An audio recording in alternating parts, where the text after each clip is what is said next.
mystical, so unpredictable, here on the SNL Network.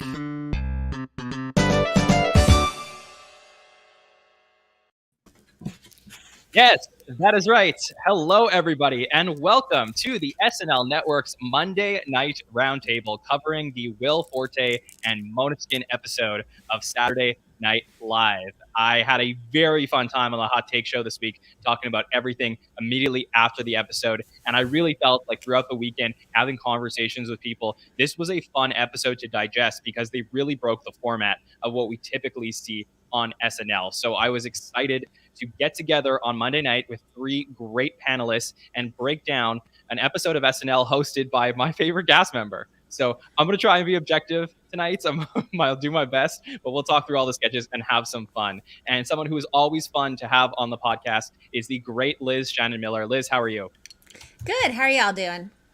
I'm great. Great. What's new with you? Tell the listeners what you've been up to. Happy New Year. Happy New Year to you too. I'm now on my third. I guess this is my third month at consequence.net. I'm senior my new role is senior entertainment editor, so I have to care about films now. It's weird. I don't care for it, but I do still get to talk about television, which is what matters.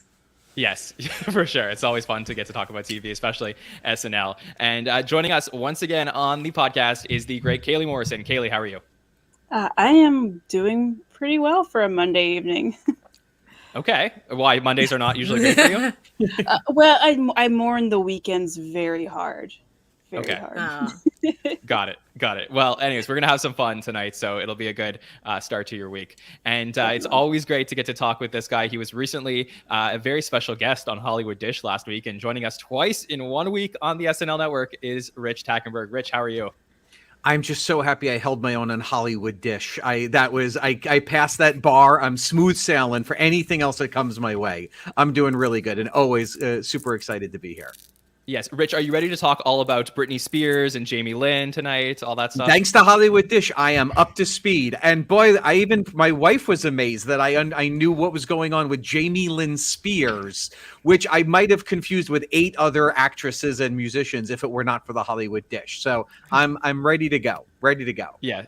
For sure. And Hollywood Dish got some stuff right this week. They got some stuff about Wordle, which was certainly in the cold open. That was really fun. So some other things just to talk about. It's good to always catch that show as well. Okay. Let's talk about Will Forte. And I'm very excited to talk about him, both, how he did on Saturday night, what his show was like, as well as him as a cast member. So, Liz, let me start with you. What is your experience with Will Forte going back to his time on the show? Were you excited to see him get the opportunity to host? Honestly, Will Forte is someone where I feel like I only really came to appreciate him as a comedian until after he left SNL. I was a big Last Man on Earth fan. I really respected a lot, and I've respected him throughout the years, of course. But I think Last Man on Earth was definitely the show that really kind of crystallized for me what an interesting comedic voice he has. So I didn't have huge expectations going in tonight. I think, aside from like the usual sort of show where because everyone involved, because the host is a former cast member, it's pretty, it feels like just kind of like having an extra cast member that week. And I thought that all came together really nicely with this one. Yeah, that's for sure. Kaley, what about you? What is your experience with Will Forte? He was on the cast from 2002 to 2010, and he was a pretty big part of one of the greatest eras of the show. Were you familiar with Will's time on the show, and were you excited to see him on? Definitely. He was not my first iteration of SNL. He was not in my introduction, but he was probably my most formative era of SNL, and one of my all-time favorite cast members. And so I'm always excited to see a former cast member return to host, and with it being him, it was just the cherry on top. Yeah, for sure. And Rich, what about you? What was your experience with Will Forte? Anything stand out to you from his time on the show that you were just excited about, getting to hear that he was going to finally come back and host? He was on the show before? Are you Yeah, no, I mean, I love Will Forte. He's great. I mean, I always, that I know there's that term in comedy, like a comedian's comedian. And I always think of like Will Forte as like the SNL Nerds cast member. In my head, almost like this is a deep cut, but like when Martin Short was on the show, where, if you talk to my friends who like SNL, they couldn't tell you one character Will Forte played. Maybe they would remember McGruber, but they wouldn't remember any other. But when you talk to an SNL nerd, we can list, just the list. And I always thought of him as, the king of the 10-to-1 sketch, the king of the last sketch of the night, crazy for the sake of crazy, which I know will be a theme of our conversation tonight.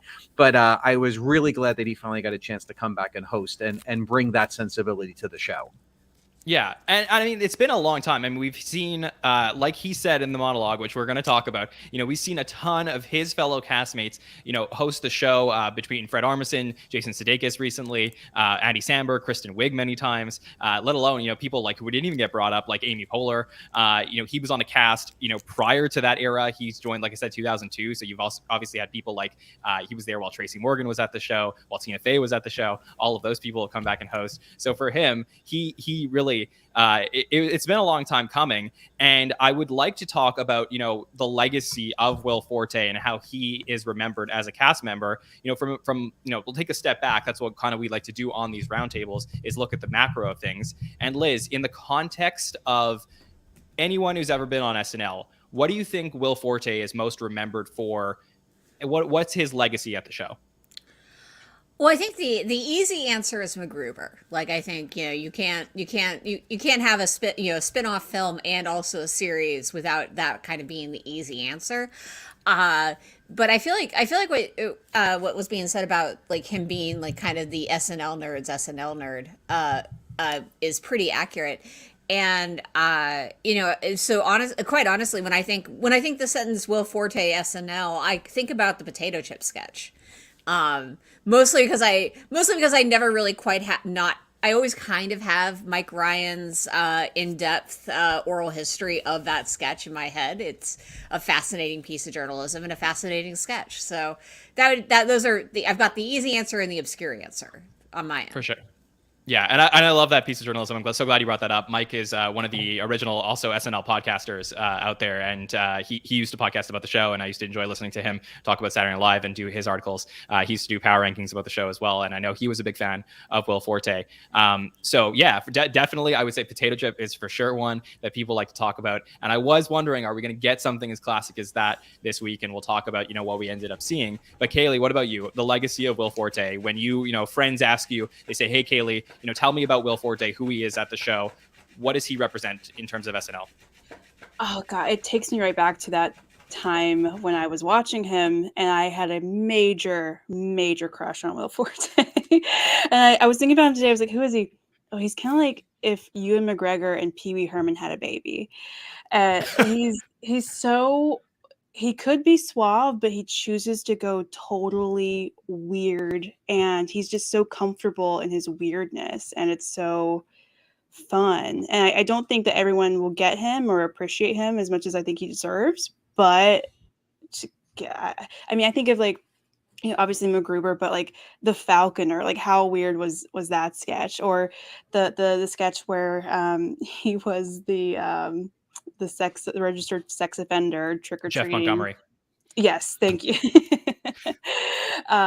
So he just was not inhibited by insecurities, at least so it seems. But yeah, just the weirdness and being comfortable with it. For sure. And Rich, one of the conversations I really wanted to have with you tonight is, because Will is mostly known for the weird stuff, for the 10-to-1 stuff, do you think that that's harder to make an impact in terms of your overall SNL legacy as being like the weird guy, as opposed to somebody like Bill Hader who was on his cast who could just, generally do everything? Yeah, I think it's harder to be remembered when you haven't created a character that transcends, that doesn't have a big catchphrase. That, Tim Calhoun didn't have a big catchphrase, or there was no, there was nothing that I think sort of became a meme and became pop culture, where my sister was sort of quoting a Will Forte character. So I think so. To me, I always think of him as a little bit of the evolution of him coming on Will Ferrell left. And Will Ferrell was someone who I felt really brought back the spirit of, I will go to 11. I don't care if this sketch is bombing. I will go to 11. And Will Forte was like, 11? How about 12? I will go harder. I will go bigger, and I will lean into the awkwardness even more, which I think is not the broad comedy that where you're going to be in a sketch right after the monologue. You're going to be in a sketch later in the show, because that's not very easy setup, very easy punchline. He's not playing. I think he played George Bush for a little bit. I don't think he ever enjoyed that. That's not his. He's not that guy. And I think that legacy does, as you said, it doesn't set you up for being remembered in the pop culture. And we see it from his post SNL work too. He's not on the big NBC multi-camera sitcom where he's playing a single dad who works at the cafe, but he's got a heart of gold. He's never going to do that, and so he's probably not going to be in the same league as some of his alumni peer. Definitely. And I do think that for me, at least, if you're a fan of Will Forte, you definitely remember stuff, specifically lines. But what I would say is there is one thing, and this is maybe a little bit of a deep cut for older Will Forte fans, but he used to play this Georgian senator, Zell Miller, and he used to do that a lot. And he would go completely blue in the face just yelling at the screen when he was playing Zell Miller. And that is who Will Forte is as an SNL cast member. Like you said, Rich, he's willing to go go higher than the scale because he wants to try everything he can to be ridiculous on screen. And I think that I was trying to figure out why I connect with him so much. And I feel like sometimes I'm sometimes I could be a little bit weird, but I think I'm a mostly average normal person. And I feel like Will Forte makes me weird. And he makes it okay to be weird. And I think that's what I love about seeing him on Saturday Night Live. It's just I laugh at I almost envy him because I think he's just a nice, normal guy, but he's able to turn it on and turn it into the weirdest person in the world. And I think that's why I connect so well with him. Okay, the panelists. Anyone else that want to say anything about Will Forte before we start getting into the episode? Yeah. I just want to have people remember when he would come on Conan as Ted Turner, if anyone remembers that. He would come on a big buffalo, or was it a buffalo? I forget. But yeah, worth checking out if you haven't seen that. Okay. And I'll throw in the plug for the ESPN classic sketches. As much as I loved all the other characters, was it Greg Stank, I think his name was? Stink. Oh, I love those sketches so much. And it was the same sketch every single time, and I didn't care. Yes, it was really great. And that's another thing I will say about Will compared to other cast members. He's really great in a duo. He had some really great stuff with Kristen. He is really, the last couple seasons that he was on, him and Jason were just crushing it together. And I just think that he plays really well with the cast, which is interesting because we didn't really see that in this episode where he was, him playing along with the other cast and with the rest of the cast. So what I want to talk about, as we always do on the roundtable, is the cold open. And I will just maintain the take that I said on Saturday night, which was this episode was a weird episode in terms of the format. I am very curious, because of the difference in the format, if the three of you, and I'll go panelist by panelist, how you felt overall about the episode before we get into the sketches. That's something I'd like to do first, I think. So Liz, let me ask you, overall, did you enjoy the episode, or did everything feel right for you? Here, hold on. Let me just unmute you, Liz. Yeah, there yes. you go. Go ahead. Yes. There sorry. you Go go. ahead. Yeah. Sorry. Yeah. I enjoyed the episode, but I feel like the biggest I feel like having multiple Mcgruber sketches, which were kind of all the same jokes, just kind of building upon it, made the episode feel like it was both the exact same length as a normal SNL episode and also much, much shorter. I feel like in the breakdown you sent out, there were 5 sketches that were eventually cut over the course of production of the week. And I know that's fairly typical for SNL, but it still feels like a pretty high number, and it's clearly because the what it was, like 4 sketches we have to talk about tonight beyond the cold open and the monologue, and Mcgruber stuff. Like, we're just taking a lot of time. So I feel like it was a really solid episode on. It was a really solid episode on some levels. It wasn't as much as you might expect from an SNL episode. Yeah, and I agree. And the big question for me was, this part of the plan, or was this something that just happened? So, Kaley, what do you think? Do you think that this is something that SNL intended to do, make the episode logistically different, or do you think this is just the way it all went down? I don't know. The thing that struck me the most was how I felt like something was missing, and then upon reflection, I realized, oh, it's the cast. So I wonder if maybe it was a COVID thing. I don't know why it just felt so removed from most of the cast from most of the episode.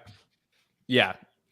For sure. And also, I mean, like, look, I take notes. I take very detailed statistics, and I was looking.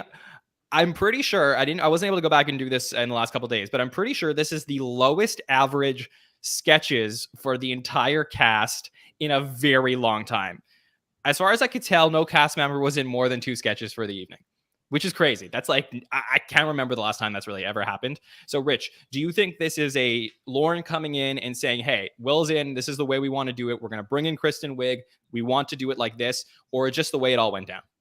I think it was more organic. I think the decision to do Mcgruber was obviously very. It's probably his most famous character, but then on top of that, it is a Broadway video production on Peacock, which is the NBC streaming service that they're pushing. It made total sense to make that the priority from both a comedy perspective, a business perspective, a promotion perspective. So that made total sense to me. And then I don't think it was that different of a format, in that they didn't change the cold open, they didn't change Weekend Update, and then the sketches that got picked, I just think were the sketches that Will personally felt comfortable in. And they were, it answered the question, what if the whole night was 10-1 sketches? This was really it. And I think on some level it worked. On some levels it didn't totally work, because they're always a little bit weirder. You're right in the writing. I mean, despite who was in all the sketches, when you just look at how many times was Will Forte speaking to a current cast member of SNL, 5 people. He only spoke to 5 current SNL cast members in the entire night, when we have the largest cast we've ever had. I don't think that was necessarily like a plan. I think that's just how it worked. I think that when you're writing for Will, you're not writing, as you said, you talk about his iconic sketches from when he was on. It wasn't big group sketches. He's not doing a big musical number. He's doing two people sketches. He's doing 3 people sketches. And I think that it was just a format of having those, those kinds of sketches gravitate to what ultimately made the air. Okay. I hear you. I'm just going to argue otherwise for a second. And I actually think this was part of the plan. I do believe, I know for a fact, actually, that there was a Please Don't Destroy pre-tape, and there was 2 additional sketches that were cut for time, live on air. So there was going to be some more stuff, but I actually believe that there was some, whether it was Lauren or there was producers, whatever it was, there was some conversation that was had throughout the week where they were going to do the episode a little bit differently. And I don't know why, but I feel that most of the cast knew that this was going to be a light week ahead of them. And I think that bringing in Kristen Wiig, knowing that the Mcgrubers were going to be there, I really feel like there was no way they were going to cut Jackie and Clancy with Kristen in it and with Keenan in it. And I really felt like this was set up to be this way. And I don't hate it. I really don't. I just find it different, because I think our expectations were completely subverted. I've always argued for a very long time that when a former cast member comes back, don't expect to watch a show from your childhood. But I really feel like that's part of what we got this weekend. And for whatever reason, they decided to do it that way. So, Rich, I don't know if we're ever going to get that answer, but I just feel like, it's the opposite of what you said. Sure. Hey, whatever. I'm wondering, do you think it was a decision of Will not to do some of his more iconic characters? Because other than Mcgruber, the one callback we did was a very obscure character, and it was at 10-1. Do you think that?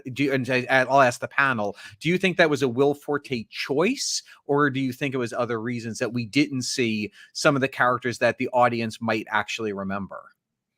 Liz, what do you think? Well, I think the honest answer, and this is a completely honest response, which is this is not meant to be snarky, but what characters, like, who are the iconic Will Forte characters you were maybe expecting to see aside from your Zell Millers? Tim Calhoun, Tim Calhoun, your Falconer, your ESPN classics. I mean, I feel like I never loved the Falconer, but I feel like that's what people would remember more. Yeah, that's kind of I don't feel like I feel like I wasn't surprised by the lack of characters of previous characters, and I also wasn't necessarily surprised by the amount of 10-1 energy, because honestly that is, I feel like you guys were saying earlier, that was his sweet spot back in the day, and so I really like that energy, so I was enjoying what that added to the episode. Yeah, I think that Tim Calhoun is my biggest surprise for sure. I felt like that was like a shoe-in. If you were like going to Vegas, you're betting Tim Calhoun is going to be on the episode on Saturday. So that one was for me. The other one I did think, ESPN Classics, that's not going to get done if Jason is filming Ted Lasso. So that can't happen. But I think that for me, I would have liked to see Jeff Montgomery, but I know that SNL, for whatever reason, has cut that sketch multiple times in the past. The original Jeff Montgomery was cut for like a year before it ended up airing. So they didn't end up going ahead with that. So yeah, I don't know. It was a different vibe than I think a lot of people expected, especially compared to the Sudeikis episode earlier in the season, which was clearly like hitting on all levels. This was definitely different. Kaley, did you want to jump in on anything here before we just head into the episode? Yeah, it didn't feel deliberate, but I don't know. I kind of agree with Liz. Like, as much as I love Will, I don't know how iconic he is to other people. I mean, he's very beloved to certain people, but I don't know how much that remains in the memory of maybe the current writers or other people working on the show now. Yeah. Okay, so let's get into our cold open like we do every week on the Roundtable. And this week we have Laura Ingraham's The Ingraham Angle, and this is the 4th edition of this sketch. Kate McKinnon is running this one, and we get to see multiple people come into our cold open, including A.D. Bryan as Ted Cruz, Pete Davidson as tennis star Novak Djokovic, Ego Wodum as Candace Owens, which made a big stir online afterwards. And obviously we get to see J.A.J. return as Donald Trump for the 3rd time. So Liz, thoughts on our cold open that we saw this week? I would say it was solid. It's, at this point, when the cold open starts and you see whatever like Fox News logo they're going to flash on the screen, you have a pretty good sense of where it's going to go. I thought the Wordle bit was a funny attempt to tap into the zeitgeist, but it was also, of course, as any Wordle player knows, incredibly inaccurate and deeply disturbing as a result. But yeah, I thought it was, as far as sketches designed to let people trot out, they're solid. They're very, very solid political celebrity impressions. I thought it was fun. Yeah. I think that the Wordle part to me was very, very interesting. I did love that they did something different with JAJ. Let's get today's Wordle. Could we do that, please? I thought that was it was a good direction to go in for that. Yeah. But I get what people were saying. I saw a lot of people online complaining about this was not factually correct. There weren't 2 M's, and it's fine. Yeah. I'm fine. I'm not hung up on it. Okay, got it. Kaley, what were your thoughts on the cold open that we saw? I liked it. I particularly was a fan of Ego's Candace Owens. I thought that was really funny. For me, I haven't played Wordle yet, so I can't really speak to the accuracy, but I'll take your word for it. Sorry, my dog is coughing right next to me. No problem. But I felt like it started off like, oh yeah, this is what everyone's talking about, and then maybe it was just me because I don't play it, but I feel like it kind of fizzled out at the end. I didn't feel like it ended very strongly. Yeah, but I liked it overall. I think so. The Pete as Novak Djokovic thing to me was very interesting. I think that was an interesting choice of Saturday Night Live to do that. I don't think the impression was accurate, but that's sort of standard for Pete Davidson impressions overall. But I do think that SNL, there was a path here to go with the Novak Djokovic stuff as well as going solely on the Trump stuff. But do you think they ended up taking the right path here overall, Rich? Yeah, I mean, this is what I expected. I mean, this, these sketches, this is like the late night monologue sketch. We're just going to cover 4 or 5 topics that are interesting enough to be covered, but not interesting to anchor a sketch. I thought, the Ted Cruz was probably the weakest, and it kind of built, progressively. Ego, very fun, just because it was so sort of outrageous, and she was so sort of, straight faced about it, which I liked. And then, the Trump thing I thought was really fun. And I am going to back Liz on the Wordle nerd. I felt like, especially since only the first and the last word were really specific to Trump, that a good comedy nerd, I mean, you could have gone Rubio with the R and the U of Trump before. Like, come on, we could have, because if they had built it like a real Wordle, when you hit Trump, I would have thrown my freaking desk over in excitement. It would have been such a great ending. But overall, I felt like it was a solid piece. It's always strange to me when a big alumni comes back and it's not, the alumni is not in the cold open, since usually the host is not, but the alumni host is. So it felt a little bit tonally, I was a little bit surprised where we went. But overall, it was fun. Yeah, and this was the perfect spot for Tim Calhoun. That was where I was really feeling like, if Update was really great this week, I think we'll get into it at some point. But for me, probably could have taken out the Ted Cruz stuff and put in the Senator Tim Calhoun stuff here. I think that would have been really made this a wonderfully interesting cold open, in the same way that Jason Sudeikis played Biden earlier in the season in the cold open. It's fun if you have a former cast member come in and do that. So, would have liked to see that. Kate McKinnon, 70th time saying live from New York, so she's getting closer to Daryl Hammond's record, second place, 7 behind Daryl, and it was her 800th sketch appearance, and she's only the 7th person to get to 800 sketches. So, wow, good for Kate. That this was a fun start to the episode, at least, and then we're going to get into the sketches that we want to talk about from the episode. So, Liz, I will start with you. Tell us the sketch that you want to make sure we talk about on the roundtable tonight. I'm going to make sure I have the name right, because I am blanking at this exact moment. Kid Clash, right? Yes, Kid Clash. It was the second word that I was blanking on. But yes, Kid Clash was, of course, like a tribute to all of our childhoods. Spent watching Double Dare. Which I feel like is not beyond my generation. Like, I feel like older and younger people had Double Dare, maybe. Who knows? Anyways, it was a perfect recreation of those shows, and I did really appreciate the way in which the sketch like slowly warps Will Forte's character into just like, why did I say Will Ferrell? Jeez, I'm sorry. A lot of people do that. Yeah, but the way Will Forte's character just kind of morphs into pure sociopathy is really delightful. And of course, there's so much you could say about about the way Aidy Bryant just dove into that tub. It was she's always such a great physical comedian, and this was a perfect example of that. Yeah, this was really fun. It got a little dark. Kaley, did you enjoy what you saw from Kid Clash? I did. As soon as I saw that gigantic cream pie and knew she was going to climb into it, I was like, yes, I remember this. So it was just fun, just from a nostalgia standpoint. But yeah, I thought it was funny. I really super enjoyed Aidy's performance in this. Like, her voice was a voice I don't recall hearing her do before. It was I don't know, it was just slightly different from some of her usual voices that she does. But yeah, I did really like Kid Clash. It did get dark. That was I wonder how it could have been different, but I don't know. I liked it.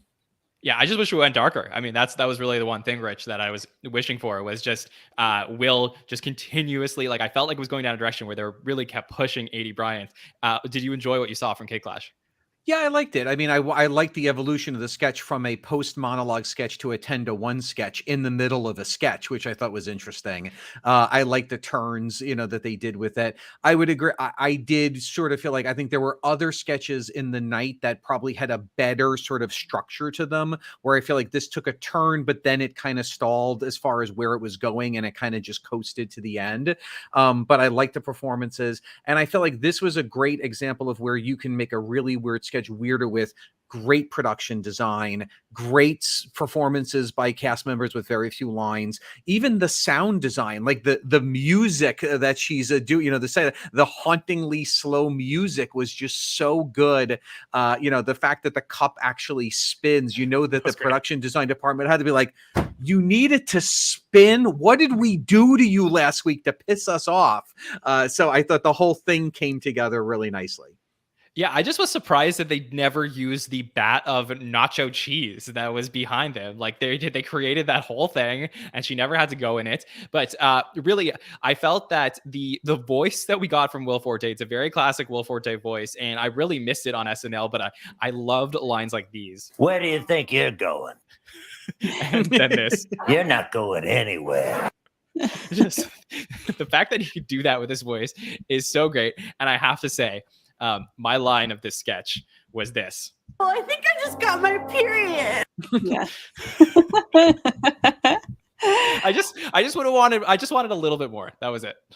Yeah. Yeah, but just push her, make her go into the nacho cheese. But for me, this was a fun one to start the night. I wouldn't say it was my favorite one, but I'd say this was definitely had something. And I'm glad to see Will Forte in the game show host role. I think that's always a fun role for him, because we're very used to seeing people like we saw Beck Bennett for a long time, we saw Kenan Thompson for a long time, Bill Hader for a long time, and even like Phil Hartman was very classic at this. But I actually think Will Forte is a great game show host in the history of SNL. So he's a great game show host when the joke is the game show host. Like, I think Hader and Kenan are great when they're the straight person to the craziness going on around them. Will's a great game show host when he is the crazy one and 80 is the normal one around him. I agree. I also said, don't you think this had to be the first live sketch only from there was no way they were going to set up a huge cup of foam after, the musical guest. Like this probably just had to be built before the show because it was so huge. It was such a big set for that sketch. I was going to argue with you about that because, the flip side of it is, of course, you basically lose 80 for like a good 20 minutes after that. Like, there's no quick change that can get whipped cream off you that fast. But it's a good point about having to actually bring in the vat of the cream. Like, you can't. That is, in fact, not something you do in a commercial break. Right. Yes. Or maybe you could. I honestly, if you told me that they did it in a commercial break, I wouldn't be shocked. Like, that production team is incredible. Yeah. Yeah. Really great. And yeah, just I would love to see more of them filling up the bowl of cream, just the production team and how they produce this. This would be a great YouTube video to see them prepare this sketch. I think it's an all-star masterclass by the SNL production team. Okay, Kaley, let me head it over to you and tell us a sketch that you want to make sure we talk about tonight. Yeah, the threesome sketch. Okay, tell us why. Well, the thing that really struck me about this, I mean, in addition to Will just being really funny and Mikey and Heidi also being funny. Well, I mean, what made it funny, I thought, besides the wackiness, was the timing. I felt like the timing of the lines was really smooth. You don't mean the time on the clock behind them, right? No, no. I mean, I just felt like they were getting They were just landing their lines in a way that just lended itself to enhancing the jokes of it. I love that Heidi was like shamelessly into it. There was no like second guessing on her part. I loved that element of it. And of course, Will's scary experienced third was just. I think his name was Gannon. Gannon, yeah. I also thought it was interesting that it was Tate and then 80 was Tatum earlier in the night. Taint, right? Excuse me. Right. Yes. This was my favorite sketch of the night by far, Rich. I just had so much fun with this one and the timing on it. And this was this was the type of Will Forte stuff I wanted to see tonight or on Saturday. Yeah, same with me, and it was my favorite sketch of the night too. Because for me, it was when they do it really well. It's taking the really weird Will Forte character, putting him in a fairly normal situation, and then playing the sketch fairly normally. It's not like at the end that the three people are having sex and they're eaten by a dragon or some bizarre Will Forte 10-to-1 sketch. It actually felt like, okay, this is how it would play out, and the escalation of just all the towels and Will's not only can Taint not have sex with his wife, but he needs to towel him off because he's a profuse sweater, and it all built, and the idea that Heidi was like, I want my man fighting for me. I like this. It just added a nice, like, we're not in crazy town. We can sort of justify why this is happening. So it added such a nice level to it. And again, Will's commitment, anyone else, they're going to shake that bed for 1 second. Will's going to shake that bed way too long just to get us laughing at the fact that he won't stop shaking the bed. So I was just like, yes, I love this sketch. This was great. Yeah, and Rich, I do want to ask you, because we had quite the debate after the Jason Sudeikis episode about, was Kyle Mooney properly cast for the teacher sketch, the parent-teacher sketch? And my question for you was, Mikey Day having the cuck role in this, did that work better for you here? Totally worked better for me, because we didn't know where it was going to go, and it wasn't just like, oh, of course that I thought this was perfect, because it let it play out very organically, which I loved. Okay, great. I agree. Liz, what were your thoughts on this sketch, the threesome one? I mean, I feel like my favorite kind of SNL sketch typically isn't the let's just put three characters in a room and one of them is really weird and he says a bunch of stuff and does some weird stuff and then the sketch is over, which is, I don't know, a very cynical way of looking at this, I guess. I enjoyed the sketch for what it was. It didn't really bowl me over. I did love the moment where Will Forte is demonstrating with the pillow, and Mikey Day is like, Liz, "Are you going to hit me with my own wife?" Oh, I'm going to let you do that again, so you have it clean. I'll play that for you. This one. Yeah. This pillow's your wife. Just the way he said that is so sick. Well, and then this pillow's your wife, and then it's like, are you going to hit me with my own wife? And it's like, if that's what it takes. That was thoroughly enjoyable. Yeah, it was so great, and he had some great lines in this one. I also love this one from Will. It's a three-way, not a me-way. Yeah. And Heidi's like, did you make that up? Yeah, just really great work here from Heidi and from Mikey and from Will. The only thing, again, I mean, if I'm being nitpicky about this stuff, is just like, I would have loved him to just like bang the bed for a minute and just go even longer with it, because I just felt like Will could play that so well. And then the other thing I was going to say was that drove me nuts about this sketch, even though I did really enjoy it and it was one of my favorites of the season, was that he leaves and he ends the sketch and he says he's going to go to the bathroom, but he leaves the main door of the hotel room where he came in, and I was like, that's not the bathroom. It's like, we know you're walking into the hallway. It's a little thing. Yes. But yeah, that type of stuff, I will say, weigh the negatives and the positives, because the clock was right on the alarm clock. So I'll give them props for that. Okay, absolutely love this one. Rich, can you tell us a sketch that you would like to talk about? I want to talk about the last sketch of the night, the Jackie and Clancy sketch, which is a reoccurring sketch that I didn't remember. And I've seen all the Will Fortes. I didn't remember, but I remembered seeing a million sketches like this. This is the two country singers singing. And the reason I wanted to bring it up is because I felt like, while it wasn't my favorite, there was a couple of points even where I was like, should I just fast forward through the sketch? But the end, what I forget is the power of Will's commitment to just own that stage. And this is a great example of, regardless of, like, I don't understand the premise. I don't understand why they only focus on jars of beer and toddlers. Like, it made no sense. I don't think it was supposed to make any sense, but just that last football song, when they're just going full out, it just transfixed me. I was just like, this is why I love Will Forte. This was the most Will Forte moment of the show, and I love that. I can't stop laughing when I see him dressed like that, and you're so right, Rich, when they do this. It's just, it was so stupid, but it's so brilliant. And I loved every single minute of Jackie and Clancy. Liz, did you enjoy this one as well? Yeah, I think, like we've all been saying, like, Will Forte just, it's all about the commitment with him, and he delivers on that. I always when it comes to Will Forte, I always think about how with Last Man on Earth, he grew out his hair and beard to a really extreme level, and then at a certain point, in the show, there was for plot reasons, the character shaves half his head and half his beard. And the thing is, Will Forte actually did that in real life, and then would go to, like, I interviewed Phil Lord and Chris Miller during the Last Man on Earth days, and I was like asking, like, I mean, it's incredible that he just really commits to that, isn't it? And they're like, yeah, but try sitting next to him at a Laker game. It's weird. People stare. So along those lines, like, yeah, when Will Forte commits to something, and he's never not committing to something, it's really incredible to watch.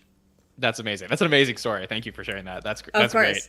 Yeah, Kaley, what did you think of this sketch we got to see from Jackie and Clancy, the third iteration of Jackie and Clancy?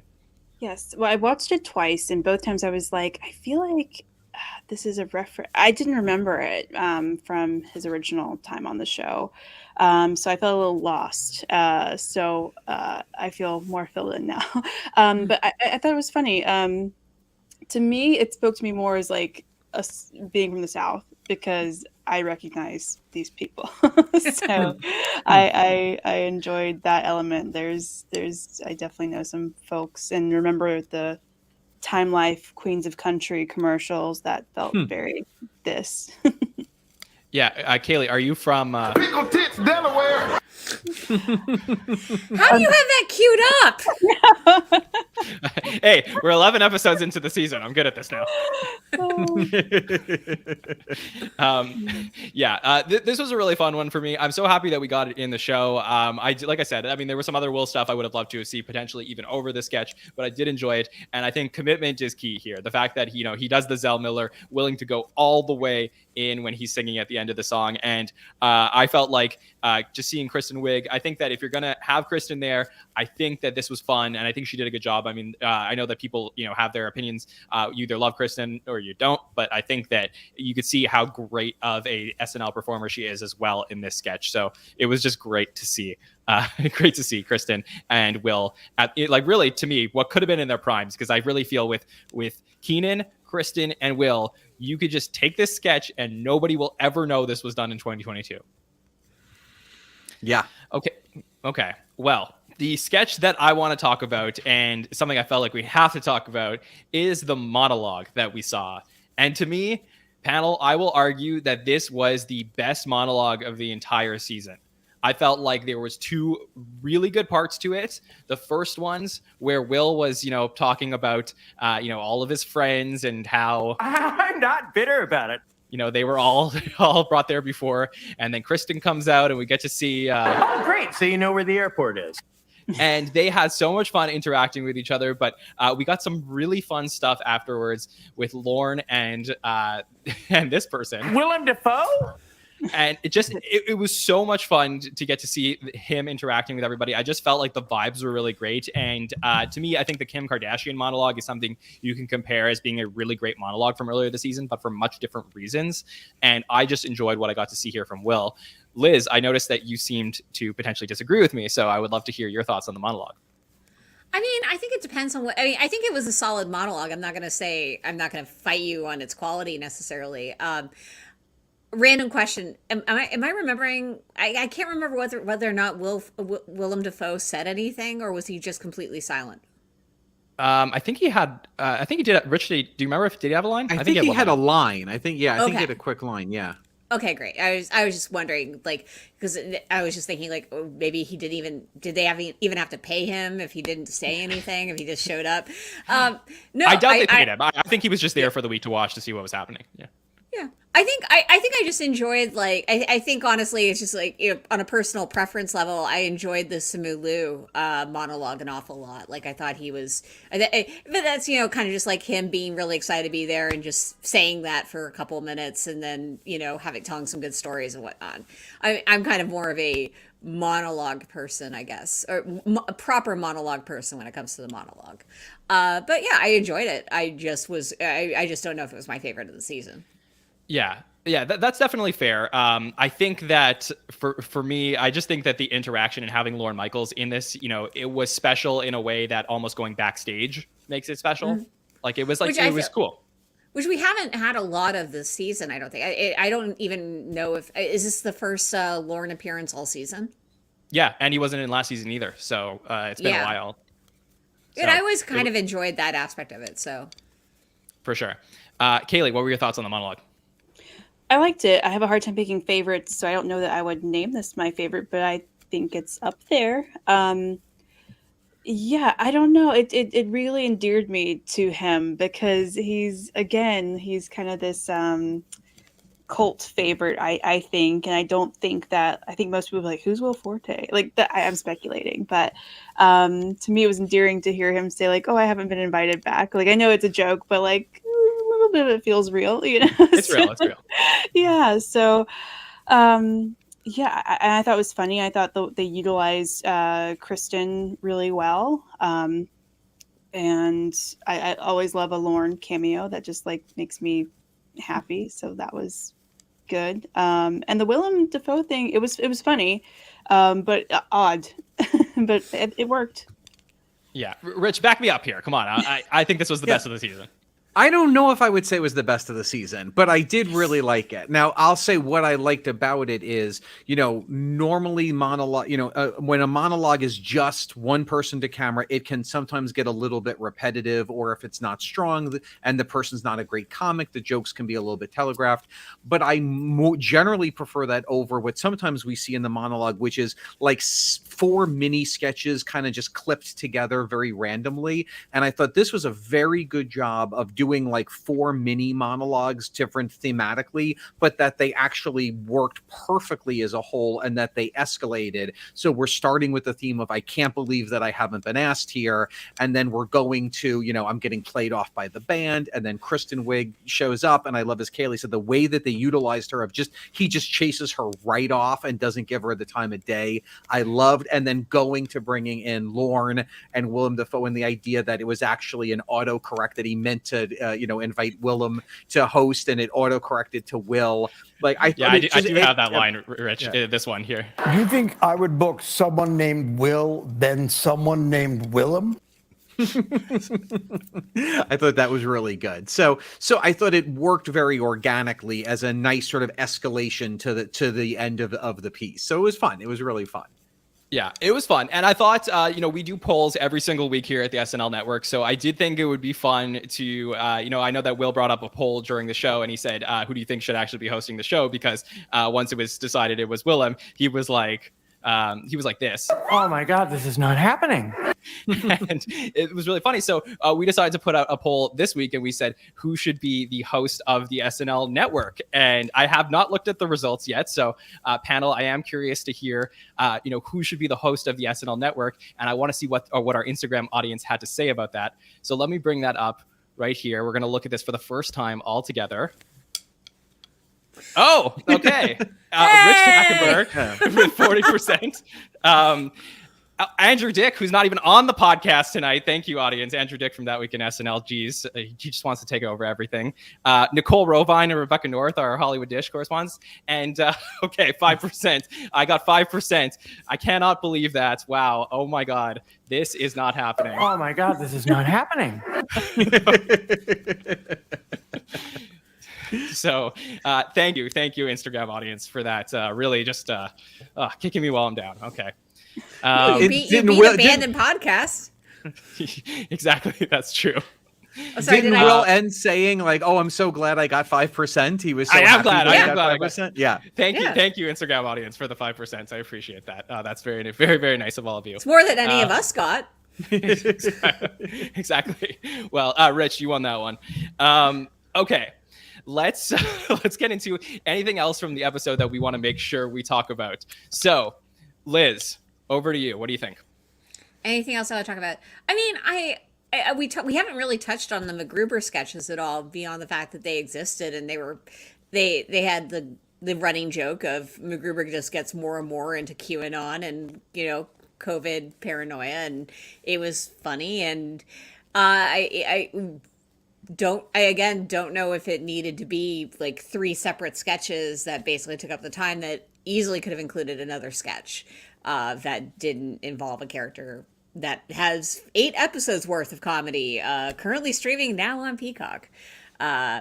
So yeah, I mean, I enjoyed it. I was very glad to see Ryan Philippe there. I love Ryan Philippe's comedy turn of late, and so yeah, I enjoyed them. I just don't know if it needed to go on that much. Yes. Yeah, that is for sure. I mean, I was afraid we weren't going to get the third Mcgruber, but I am happy that we got it in here. Kaley, are you a Mcgruber person? Do you enjoy the show? Mcgruber gives me anxiety.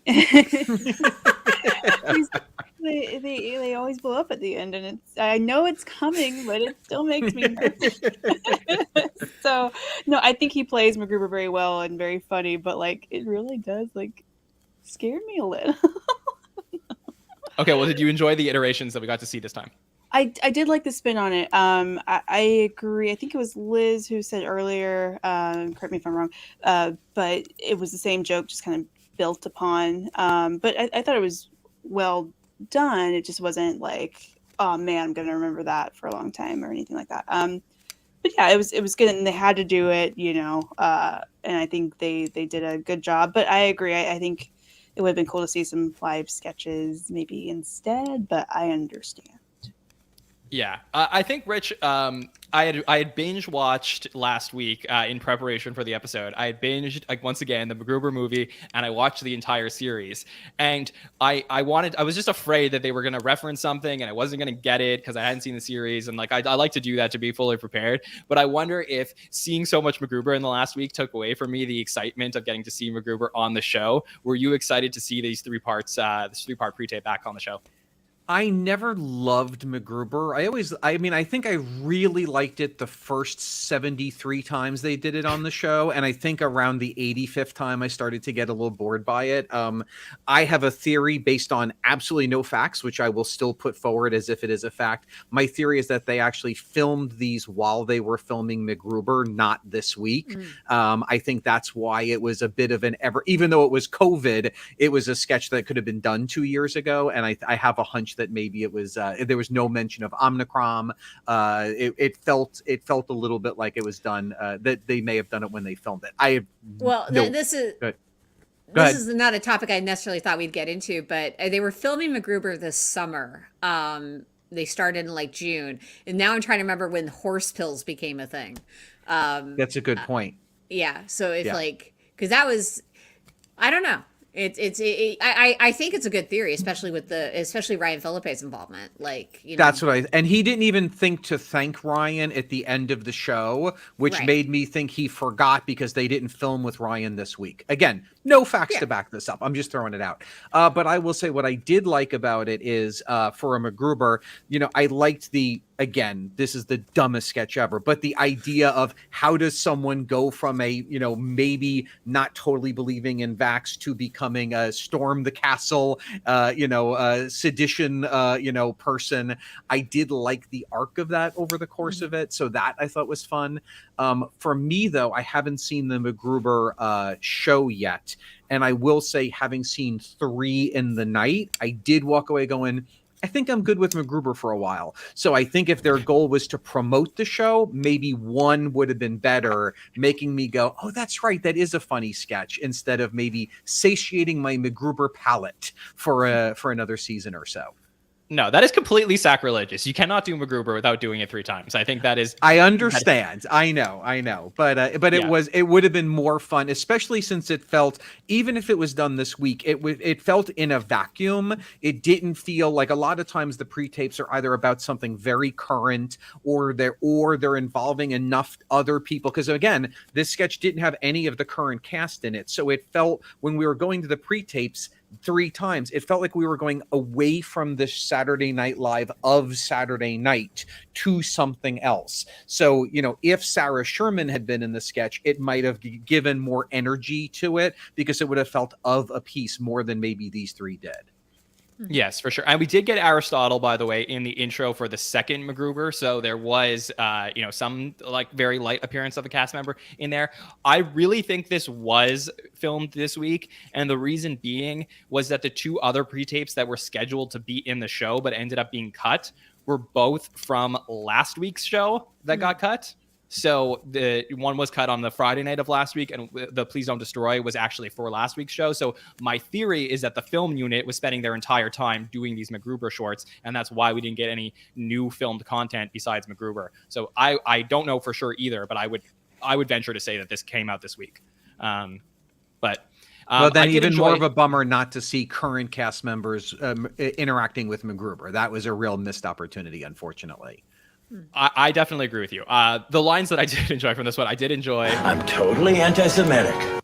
Oh, that was so great. Yeah. That was very funny. And I did like this one from Will. I have covifilus. I felt like there was something there. Okay, Kaley, anything else from the episode you want to make sure we talk about? Weekend update. Okay.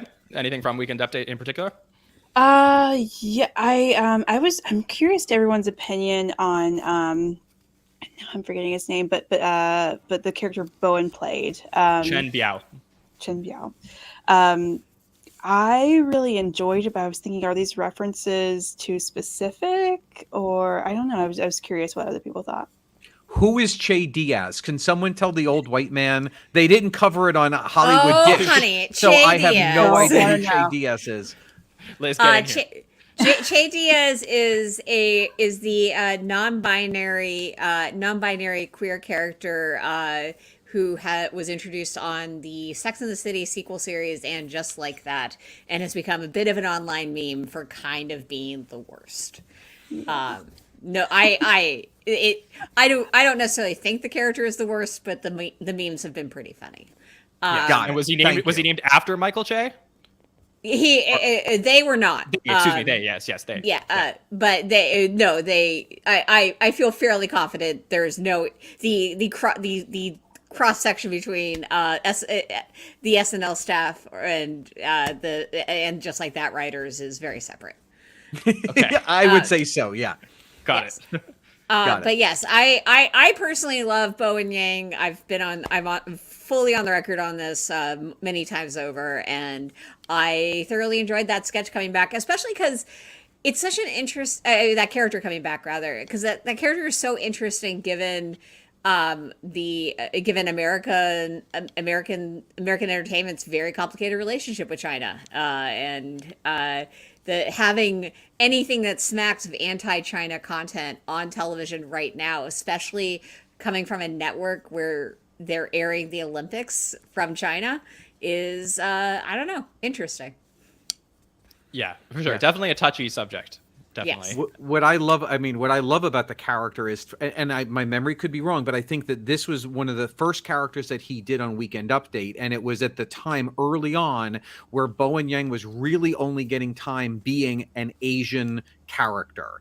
And this was, I felt like, the first time that, not having nothing to do with him, but just to do with the writing and being the new person and not getting the slots. And I felt like this was the first time where he came on as a character that was specifically Asian, but the jokes were universal. The jokes were just well written, having nothing to do. And then he also felt comfortable bringing in cultural jokes to being Asian. And while since then, he's played the iceberg from the Titanic and all these great characters that have nothing to do with his back, his race and ethnicity, he still does such a good character where he leans into it. But I don't ever feel like we're making fun of the ethnicity that the character is. It's all about just this character that he's created that happens to be, Chinese, and obviously the perfect timing we're going to go into the break for the Winter Olympics in China. So perfect placement timing. His character is great. I really liked it a lot.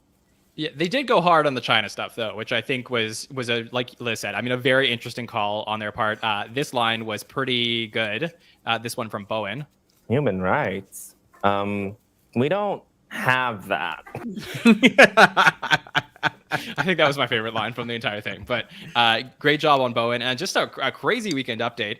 Rich, was there anything else from the episode you wanted to talk about, including anything on a weekend update? I mean, I thought Weekend Update was... I almost want to watch Weekend Update again because every piece of it was so good, but I kept waiting for Will Forte to show up. So every time they would cut to a single of Che, I'm like, here we go, it's Will Calhoun. Here we go. They're going to bring out some new character or a take on, on John Bovey or something. But putting that aside, I thought it was great. I mean, Sarah Sherman, again, I was thinking Sarah Sherman, she reminds me of Leslie Jones a little bit in great Weekend Update, where energy, really great charisma, really great energy, really strong writing, and then in sketches all she's doing is yelling at the screen, even though it's well done. She doesn't necessarily have a huge breadth of characters yet as far as what she plays, but I thought the Sarah Sherman piece was just really fun. Even though it was exactly the same thing she did last time, I thought it still worked just as well, and that was really fun. And then Alex Moffat was, the guy who bought a boat. I've really come around. I kind of hated it at first, and I've kind of come around, and I like the escalation with, and actually calling out Pete Davidson and Colin Jost having bought a boat. Thought it was a really nice way to end Weekend Update. Yes. Trying to not think sexually when you talk about guy who just bought a boat is very difficult to do. So, okay, Liz, anything else from Update, whether it's Sarah or a guy who just bought a boat / Pete, that you wanted to cover? No, I mean, it was a solid Weekend Update. I did enjoy the Sarah piece a lot. I think, how long has it been since they had a guy who just bought a boat? Because it feels like it was let's pull this out of the closet, the back of the closet, because of this news story. Yeah, so it was cut from the Sudeikis episode earlier this season, and then the last time was 46, episode 16, which I believe was Daniel Kaluuya. Okay, so a little time, but not a ton. Yeah, exactly. Almost a year since we've seen him. Okay, yeah, and I did really enjoy the Sarah stuff here. I just think that the smile that Sarah has when she does this is so great. When she's really ripping Colin, but she's doing it with a smile on her face. And I guess I definitely see the Leslie comparisons. Rich, I know a lot of the talk in the SNL community has been Sherry O'Terry, Sarah Sherman comparisons, but I think as far as like poise on Weekend Update and confidence, I definitely could see that Leslie stuff for sure. So, I love Sherry O'Terry. I don't see the comparison at all because Sherry O'Terry was such a great character person, and I don't see Sarah as character. I love what she's doing, but it's so different. Yeah. It's so different to me. That's my big thing with her at this point, is that every time she gets to go out there and do what she does really well, it's amazing. And the problem is that I feel like they're just having a hard time figuring out how to actually bring that into the show beyond Weekend Update, where they can really showcase it nicely. Yeah, and she had a starring role in a sketch that was cut this week, and that was one that a lot of people would really have loved to have seen. Obviously, we had a situation earlier in the season where she had a big sketch that was cut. So, for whatever reason, I mean, it's not necessarily happening for her in sketch material in the first year on the show. But I'm hopeful that the Update stuff is enough to propel her into stardom, that the show will feel like they have to start putting her in those high-profile sketch roles. So. We'll see about that. Kaley, what were your thoughts on everything else we got to see in Update? I'm going to be the voice of dissent. While I think the Sarah piece was well written, it felt you could have swapped the last one for this one, and I wouldn't have known the difference. It just felt very repeated. I think it was good. It's just the first time I saw it, there was an element of surprise. I wasn't expecting it, and this time I was. So it just wasn't as fun. But yeah, I think there were some strong jokes this week. Colin seemed to be in a very cheerful mood, which was fun. I don't know.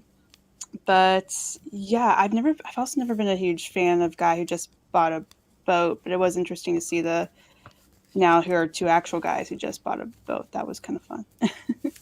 Yes, yeah, for sure. And Pete was definitely on one for this particular weekend update piece. It was wild. Yeah.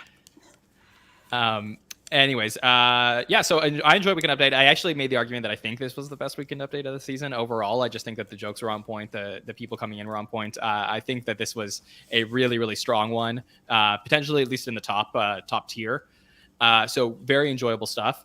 Panel, I think the only other sketch we didn't get to talk about tonight, we don't always cover everything, but there was the Cinema Classics Gaslight, which I think a lot of people, it wasn't their favorite one. I will say I did like this line. My wife asked me to guess what she was making for dinner. And I said, I don't know, a mess. I think Reese DeWatt always gets me a little bit. So there was that. But overall, I think we mostly covered everything from the Will Forte episode. I mean, not a lot of sketches to cover.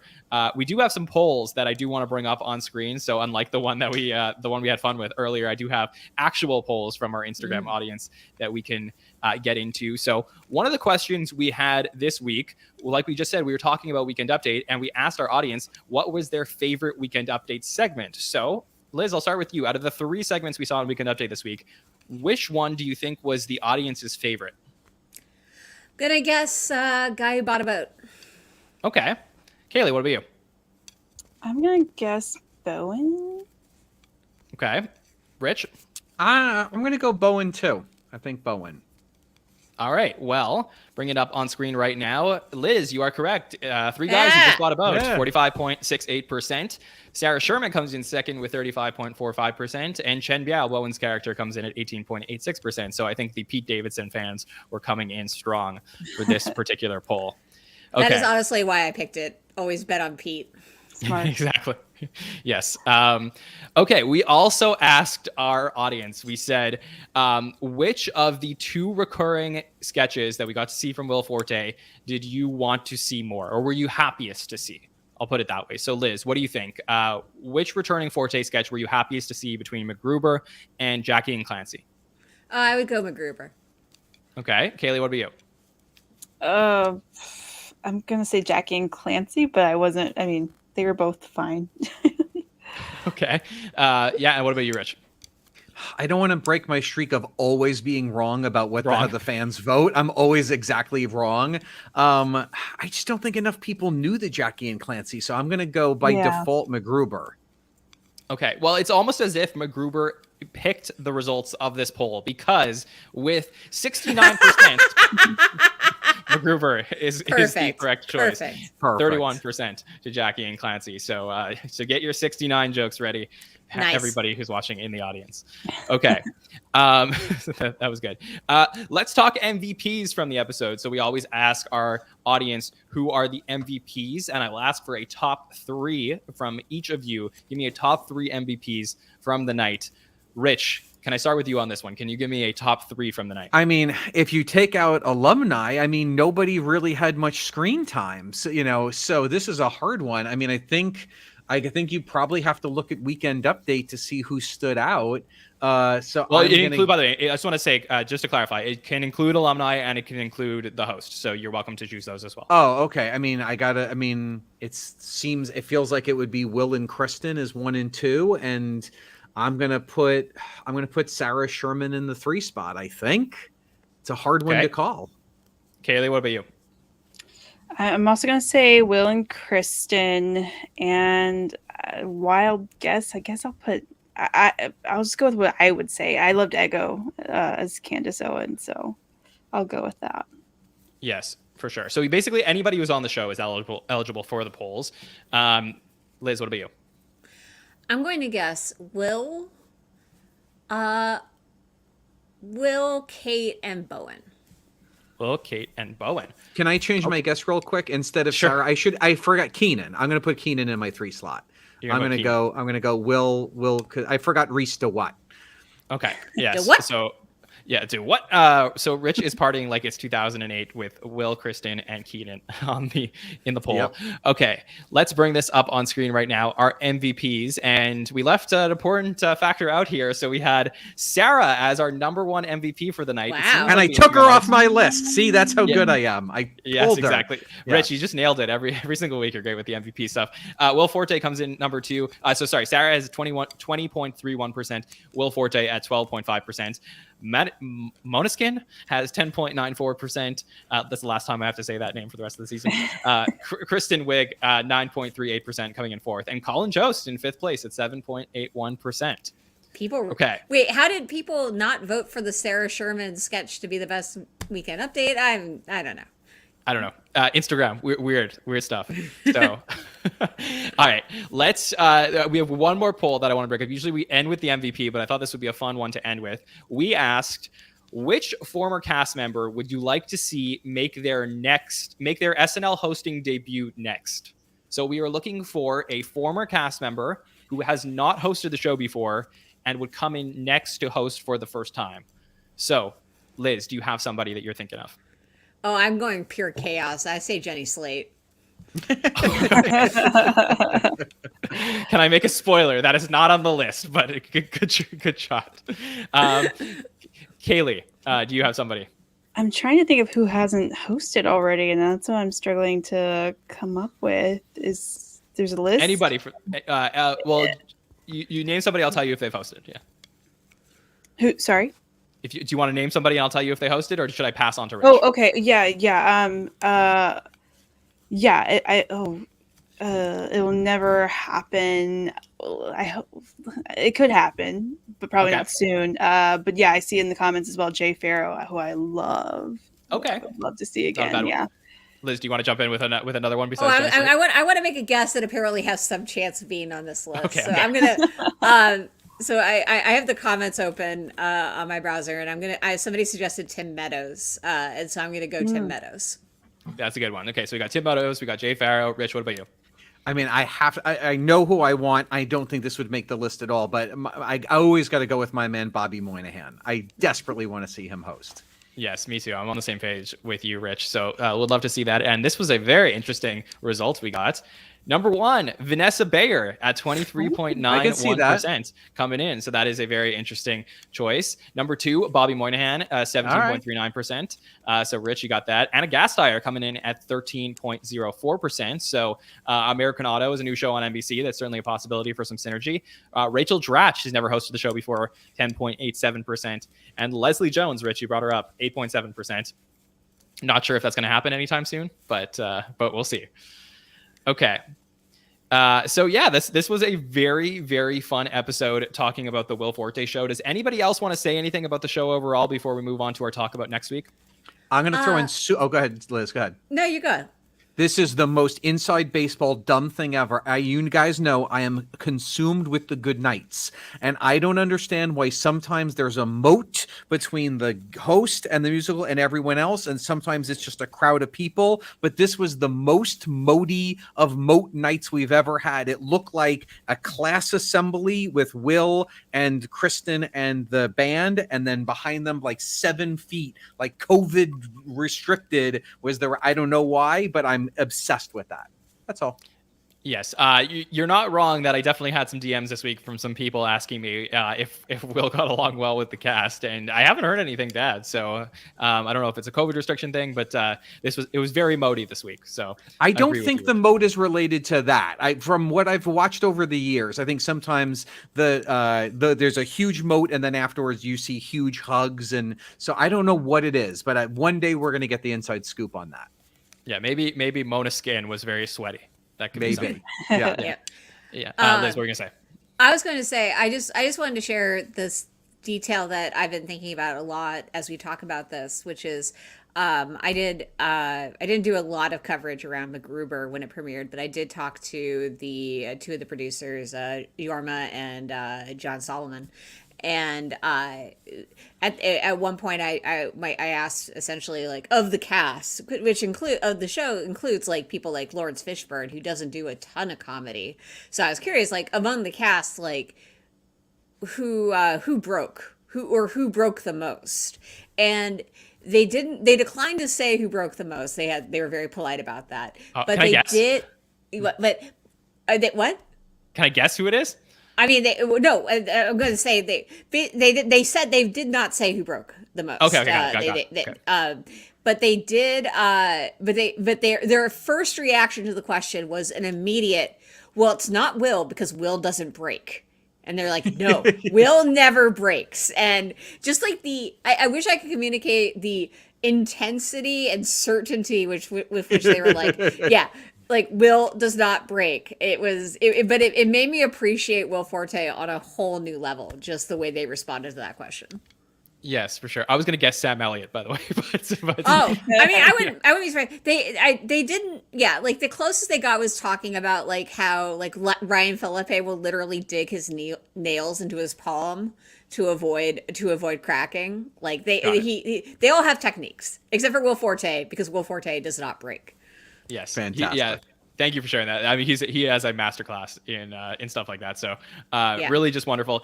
So thrilled I get to talk about Will Forte, and I can't wait to talk about it more this week for sure. But let's talk a little bit about what's coming up this week on SNL, our final show before the Olympic break. And we get to see the great Willem Dafoe come in, somebody who was definitely on a lot of people's list of famous people who have never hosted SNL. It's someone who, you would think has been at the show before, but hasn't. And now cameo, we got a tease of Willem this week, and I'm excited to see what we're going to be getting. So Liz, let me start with you. What do you think we might get from Willem Dafoe? I mean, there's probably going to be a Spider-Man sketch, which I think will be fun, of some sort. I don't know. Like, I honestly... Stop Spider-Man. Are you sure? I don't know. Why would I start listening to Joe Biden now? Anyway, that I don't even know what I was saying there. I donated blood today. My head is all over the place. I honestly don't know, and that's the most exciting thing about it. Like, he's not a guy with like the obvious plays to make, except for like Spider-Man. I mean, we could have a really intense Vincent Van Gogh sketch. That's not out of the realm of possibility. I mean, it's fascinating. Like, I could not be more excited for a host. I mean, I could probably be, but he's up there. Yeah, I think a lot of people are really excited about what we're going to be getting to see from Willem Dafoe. Kaley, are you a fan of Willem Dafoe? He scares me. But I think he's a talented actor, and he does. I'm excited to see some. I feel like we'll get some really like creepy pre-tapes. So I'm excited to see that. I think he'll nail those. Yeah, I really hope so. And Rich, I do wonder if like I'm curious to see how Willem will blend with the cast given what we saw this week. Yeah, I mean, I'll be interested to see if they do a Spider-Man, because the last few seasons we have not been doing. Here is the sound of oh my God, West Side Story sketch when the West Side Story person is on. We are not doing, the Ted Lasso sketch when. So I wonder if they'll do that. But I agree with Kaley. I think they're going to really lean into his persona of being intense and over the top and scary. So I just think he's going to have a lot of fun. I wonder how he'll be reading cue cards. That does make me a little bit nervous, but that's okay.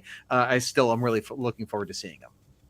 Yeah, I'm looking forward to like pure intenseness. Like, I just want him to be, I get what you're saying about the cue cards, but I want like them to write weird things for him where he's very intense in a way that I think I saw somebody in the chat mention John Malkovich as a previous host. And I think that those are often fan favorite sketches that we've seen from somebody like John Malkovich. So what we could potentially get from Willem Dafoe could be really fun next week. And I'm really excited to cover that.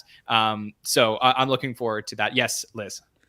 I just want to throw out a prediction. My only real prediction, sketch where guy comes home with his girlfriend and Willem Dafoe is the father of the girlfriend. Okay. I feel like it's, I don't know what they do with it, maybe, but I feel like that's in the air somehow. Yes, definitely. As Kaley said, definitely scary propositions to see. Yes, Willem exactly. in that space. Yes, for sure. Okay, so I'm definitely looking forward to talking about everything, and we will get to that next week. So coming up on the SNL Network this week, We had a wonderful time on the Hot Take Show on Saturday. We had a great panel tonight. So in case you're catching just the end of the show and you want to go back to the beginning, we had a lot of fun with Liz and Rich and Kaley breaking down everything we saw from the return of Will Forte.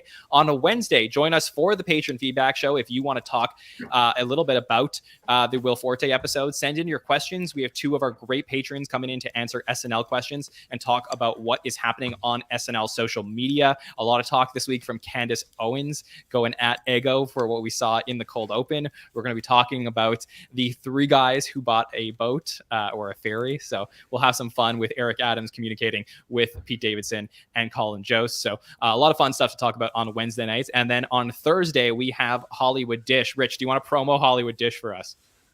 I mean, it's for people like me who don't exactly know. I didn't even know who Candace Owens was, by the way. So I'm so out of pocket. But if you love SNL, but you don't know exactly all the pop cultural references, Rebecca and Nicole host a great show where they break down a lot of what's going on in pop culture. It's fun, but it also gets you a little up to speed for SNL. So I highly recommend it. Yeah, it's a really great show, a new addition to our lineup, and something I encourage you all to check out on Thursday night. On Saturday night, live, right after the Willem Dafoe and Katy Perry episode, we're going to have a lot of fun talking about it. I'll tease it. One of the panelists that will be on is Andrew Dick from That Week in SNL. I know 40% of you want him to host the show, but he texted me as soon as he found out that Willem Dafoe was going to be on it, and he said, I have to be on that panel. So no problem at all, Andrew. I look forward to talking to you and the rest of our panelists about everything we're going to see on the Saturday night Hot Take Show this week before we head into our Olympic break. Okay. I want to thank everybody in the chat for joining us as always on Monday nights. It's so great to get to read your comments. Liz, can I start with you? Where can people reach out to you and tell the listeners where they can catch all the wonderful work that you're doing? Yeah, you can find me on Twitter at Lizlet. That's Lizlet. And I'm currently, as I mentioned before, editing and writing over at consequence.net, that formerly known as Consequence of Sound. It's a wonderful publication providing you lots of music, TV, and film news. Absolutely. And Kaley, where can people reach out to you? Thank you so much for joining us, and let everybody know where they can hear your wonderful podcast. Sure thing. Well, y'all can find me on @ZE Kaley Morrison on both Instagram and Twitter. I also co-host a podcast called Twindigenous, which is the intersection of Indigenous culture and pop culture. And so check that out. Yeah. For sure. Definitely, listeners, make sure to follow Kaley and check that one out. And Rich Tack, always great to get to hear from you and get your opinions. I feel very lucky to get to talk about the Will Forte episode with you. So thanks for joining us. Absolutely. And if you want to get in touch with me, just scream at your computer. It's the most likely way that I'll hear you and get back to you. Please feel free to mention me on Twitter. I will like that 3 weeks after you've posted it, because that's how I roll. I'm trying to get better. I got to get better apps. I got to maybe Hollywood Dish can help me with my app play. But love talking about SNL on social media. I'll follow you guys as well. Yeah, absolutely. And maybe if you weren't spending so much time on Wordle, we can get you more on social media. So. Yes, exactly. For sure. And if you would like to follow me at Jon Schneider 24, I love getting to interact and talk about the show. So if you're enjoying, a certain podcast, let me know. If you want to get some different stuff from us, always looking for feedback as we can help grow the SNL Network. You can follow the SNL Network, Facebook, Twitter, TikTok, and Instagram as we continue to promote what's coming up on SNL every single week. And we have some fun charts and data that we get to post about the show. So I hope you check us out there. Please subscribe to us on YouTube or wherever you listen to podcasts. Always really appreciate those subscriptions. It helps people find the show. And I look forward to talking next week about Willem Dafoe? Yes, he's coming in on Saturday night. So can't wait to get to talk about that. We will see you next time, everybody.